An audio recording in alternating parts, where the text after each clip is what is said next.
তীব্র দাবদাহে হাওড়াবাসী নাজেহাল, যেখানে বেরোতে পারছে না মানুষজন। তীব্র গরমে 43 ডিগ্রি টেম্পারেচার, যেখানে সবচেয়ে যেটা অসুবিধা হয় জলকষ্ট। গ্রামাঞ্চলে পুকুর রয়েছে, নদী রয়েছে, যেখানে পশু পাখিরা জলের তেষ্টা মিটিয়ে নেয়, কিন্তু শহর অঞ্চলে যেখানে কংক্রিটের শহর, সেখানে পশু পাখিদের জলকষ্ট দেখা যায়।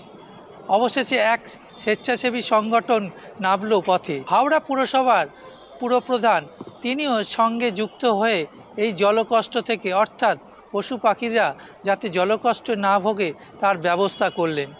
এলাকার বিভিন্ন জায়গায় জলের পাত্র দেওয়া এবং কুকুর অথবা বিড়ালকে জল দিয়ে চান করিয়ে দেওয়া, বিভিন্নভাবে মনিটরিং করবে এই স্বেচ্ছাসেবী সংগঠন। আমরা রাস্তার বিভিন্ন জায়গায় যেখানে স্ট্রিট ডগসের সংখ্যা বেশি আছে, আমরা সেই সব জায়গাতে আমরা জলের পাত্র রাখবো, জল দেওয়া থাকবে, যাতে করে এই গরমের মধ্যে এই প্রাণীগুলো তারা অন্তত জল খেয়ে তারা নিজের জীবন বাঁচাতে পারে।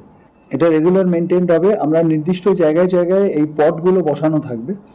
এবার ওখানে আমরা কিছু এই যে যারা এনজিও আছে বলছি, ওরা মনিটরিং করবে এবং ওরা দরকার হলে কিছু ওখানকার স্থানীয় মানুষদের সাথে ওরা কথা বলবে, যাতে করে ওই পটগুলোয় কেউ রেগুলার জল দিয়ে দেয়। ওয়েলফেয়ারে আমরা পুরো দেশ জুড়েই আমরা কাজ করছি এদের ডেভেলপমেন্টের জন্য, এদের প্রোটেকশনের জন্য।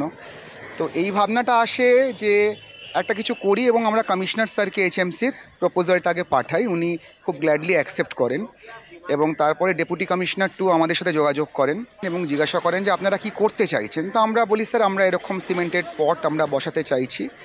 তো ওনারা বলেন ঠিক আছে, আমাদের দিক থেকে আমরা যতটা পারবো সাপোর্ট করব এবং আমরা থাকবো। হাওড়া থেকে জগন্নাথ সামন্ত, আমার শহর, কলকাতা টিভি।